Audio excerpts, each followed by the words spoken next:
Good morning, everybody. Welcome to San Antonio Living. I'm Shelley Miles. The devastation and heartbreak from the Texas floods is affecting everybody. And because we're so close to it, a lot of you have a direct link to the tragedy. So this morning, we've got some gentle thoughts for you if you are uncertain about how to best lend your support. Etiquette, is all about compassion and kindness, and this is the time to step it up. Our etiquette expert, Diane Gottsman, joins us with more. It's good to see you. Thank you for coming in this morning. Thank you for having me. Absolutely. This is such an important topic. Yeah, it really is. A lot of people want to help. They want to talk about it, but they don't know the best way to approach it. And so we're going to share some thoughts with you this morning. Number one, you say, reach out privately. Yes, absolutely. So I know many people use social media for communication, and that's fine. But under these circumstances, if you know someone, reach out to them. They want to hear your voice. Leave them a voicemail. Even if you text them, if you can't reach them, just let them know you're thinking of them. Absolutely. So reach out privately. Don't expect them to respond, and it's okay to even say, hey, I want you to know I'm here for you. Yes. You don't need to respond. That's right. That's but right. I am here, right? Just letting them know. And if you are someone that is being reached out to, it's not necessary to respond. Right. Just take it. Accept it. It's that helping hand. It's that touch. Okay. Something else you can do, of course, is offer practical support. What does that mean? That means that yes, you're thinking of them. You're reaching out, but they may need assistance. Yeah. They may need you to do something as simple as walking their dog, a hot meal, taking their children on an errand. So if there's something you can do, offer it physically. Okay, good tip.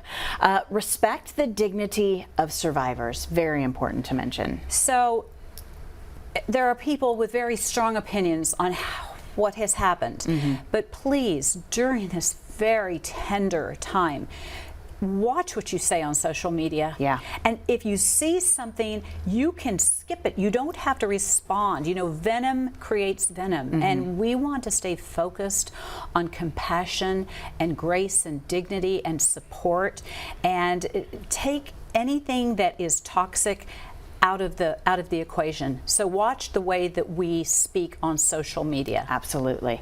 Another thing that you can do if you want to get involved is seek out local relief organizations. We've talked about several here. The Kerr Relief Fund, the Food Bank is doing a lot. Yes. Local is very helpful. Is very helpful. And I think it's important to remember that monetary donations are so important because we want to give and we want to take things to organizations. But look and see what they need, or give money, even if it's a tiny amount. And the reason I say this is because they can buy what they need, because what they need today may not be what they need tomorrow. Yeah. So it gives them some freedom to purchase. Another thing to remember too is be proactive. Start to think about things that you can do that might not be directly related, like getting your hands dirty and picking things up, but donating blood, a great option. Donating blood, and think about even situations that don't just directly affect the flooding situation, but now there is going to be